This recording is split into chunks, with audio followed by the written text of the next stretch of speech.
आशुतोष जी, क्या लग रहा है आपको? अशोक गहलोत और सचिन पायलट में कांग्रेस बुरी फंस गई। कोई इसमें कोई सोल्यूशन निकलता दिख रहा है आपको, या ये मान लें कि अब इधर कुआं इधर खाई कांग्रेस के लिए? देखिए मानक जी, जो स्थिति बन गई है, कल सुबह तक अशोक गहलोत के तनोट माताजी मंदिर, जो एक बड़ा तीर्थ स्थल है मरुस्थल का, वहां जाने से पहले सब कुछ सामान्य लग रहा था और लग रहा था कि इजीली एक रिजोल्यूशन पास हो जाएगा, जिस तरह की कांग्रेस में होता है।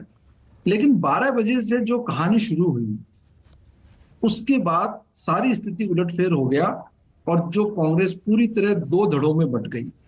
और आश्चर्य इस बात का है कि आला कमान के नेता जो यहाँ पर भेजे गए थे ऑब्जर्वर्स, उन्होंने कुछ एमएलए से बात भी की और यह कहा कि इस एक लाइन का प्रस्ताव पारित होगा। आपको ध्यान होगा कि अशोक गहलोत जी ने भी वहां पर जैसलमेर में जब मीडिया से बात की थी, तब उन्होंने कहा कि रिजोल्यूशन पास हो जाएगा। जो आला कमान को छोड़ने की, हमारा नाम छोड़ने की हमारी परंपरा है, उससे उसके हिसाब से रिजोल्यूशन पास हो जाएगा। लेकिन जब तक अशोक गहलोत जयपुर लौटे, तब तक यहाँ पर पूरा उलटफेर हो गया था। करीबन शुरू में ऐसा लग रहा था कि शांति धारीवाल के निवास पर जो लोग इकट्ठे हो रहे हैं एमएलए, उनकी संख्या 25, 26, 30 तक जा रही थी।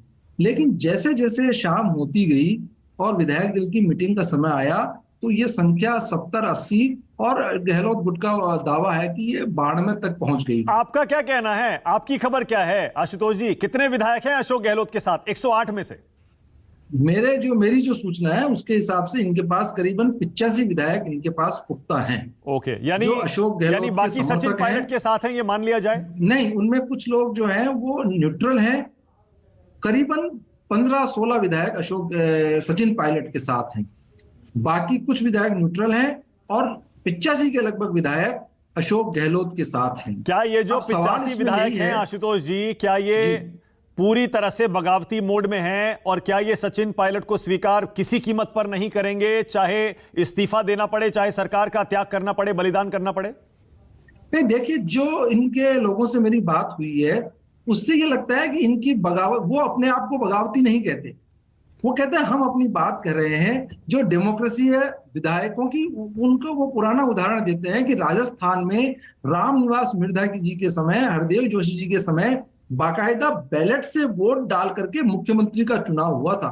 रामनिवास मिर्धा जी ने खुद ने मुझे एक किस्सा सुनाया था कि मुझे इंदिरा जी ने चुनाव लड़ने के लिए कहा था, और बाद में जब पोलिंग शुरू हो गई उस समय, उसके बाद में इंदिरा गांधी जी के ऑफिस से कुछ लोगों के पास फोन गया और बाद में इंदिरा गांधी ने स्पष्ट किया कि नहीं, परिस्थिति ऐसी नहीं थी और रामनिवास मिर्धा उस पोलिंग में चुनाव हार गए। ओके, नहीं आशुतोष जी, तो देखिए, देखिए सुनिए आशुतोष जी, हम ये नहीं कह रहे हैं कि जो अशोक गहलोत गुट कह रहा है वो गलत है।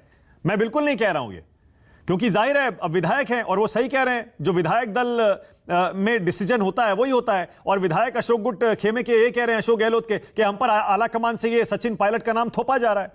लेकिन मैं ये पूछ रहा हूं, ये जो 85 विधायक हैं, क्या ये किसी कीमत पर नहीं मानेंगे सचिन पायलट के नाम? फिलहाल ऐसा लग रहा है, क्योंकि आला कमान के ऑब्जर्वर आने के बाद भी, उनके 2 बार बुलाने के बाद भी वो एमएलए टस से मस नहीं हुए, और जो केवल 100 मीटर 200 मीटर की दूरी में वहां से वो उठ के सीएम रेजिडेंस पर जाने को तैयार नहीं हुए। वो करीबन 2-2.5 घंटे वहां बैठे रहे सीपी जोशी के निवास पर। तो आज की स्थिति में लगता है कि फिलहाल ये नहीं करने वाले नहीं है।